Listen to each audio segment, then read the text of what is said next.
Hi there, everyone. Thank you for joining us here for KREM 2 News at noon. I'm Brandon T. Jones in for Laura today. We'll start things off with some new drone footage. Check this out right here. Entire neighborhoods wiped out and lives forever changed.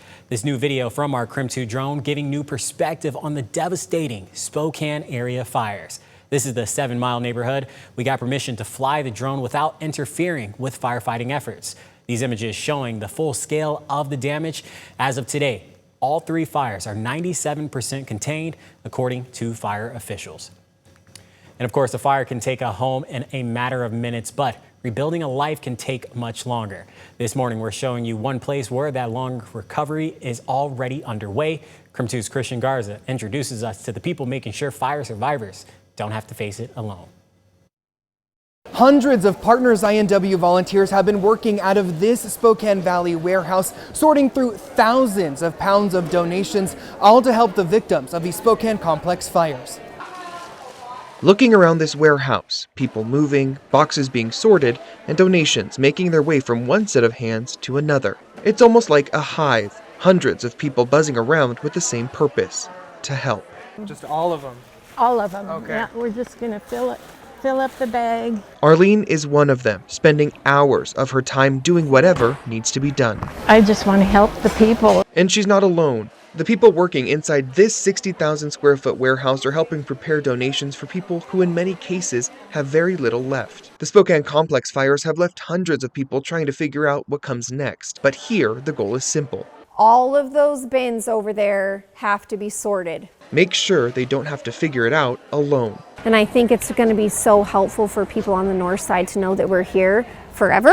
Sarah Henderson is the development director for Partners INW, a nonprofit that provides food, clothing, diapers, and other essentials to people across the inland Northwest free of charge. So we got 2 women's spots. Okay.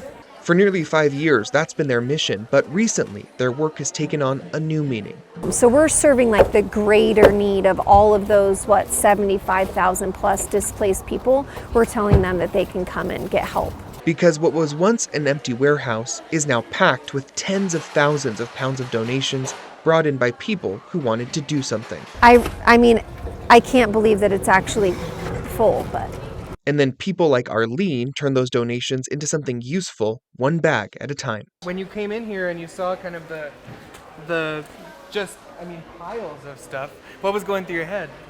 We'll never get this done. But they did, and since the fires began, Partners INW has helped close to 500 people, and the work isn't stopping. There's not going to be a lot of nonprofits in the area that are going to be able to help them for that longevity, and to be able to honestly say we can is nice. Because when disaster strikes, help doesn't always look like a fire truck or a helicopter. Sometimes it looks like a warehouse full of strangers rolling up their sleeves and showing up for their neighbors. On Friday, Partners INW will be hosting a block party to help fire victims get the help that they need. But if you can't make it, don't worry, because Partners INW is open Monday through Friday from 9 to 3.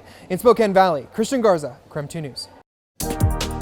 And as more people go back to what is left of their homes, the Spokane Regional Health District is reminding people just because evacuations are lifted, it does not mean it's 100% safe. Fire-damaged homes can have hidden hazards like toxic ash, asbestos, and even fuel or chemical leaks. They recommend you wear protective equipment like an N95 mask and some gloves. And if you are unsure if a structure is safe to enter or not, stay outside and contact fire or other emergency officials. New today, the California Incident Fire Management Team has canceled the second community meeting for the Old Trails fire. The meeting was scheduled for today at Shadle Park High School. We're going to go ahead and switch gears now and head on to the Outdoor Weather Center. That's where Jenny Power is standing by right now. Jenny, we were just talking a few moments ago. Still feeling pretty good out there?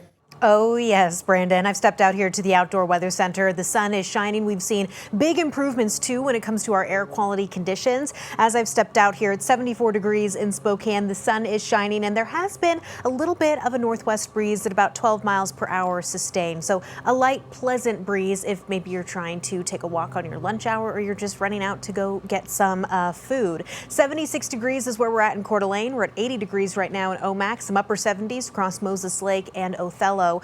Earlier this morning, we did see some lingering thunderstorm activity. We've watched for a few high mountain showers up in northeast Washington, but otherwise, conditions are dry across the inland northwest. Here's a look at some of those massive improvements, though, when it comes to air quality conditions across eastern Washington and North Idaho. For the most part, we're in the moderate range, unhealthy for some just along the state line there toward southwest Washington and into the LC Valley. We are, though, however, still seeing some unhealthy to very unhealthy conditions out in central Washington for Wenatchee and parts of Ellensburg, the Cascades kind of area. So keep that in mind if you are one of our viewers from central Washington. Otherwise, we continue to see mostly dry conditions here. Temperatures this afternoon also slightly below our average.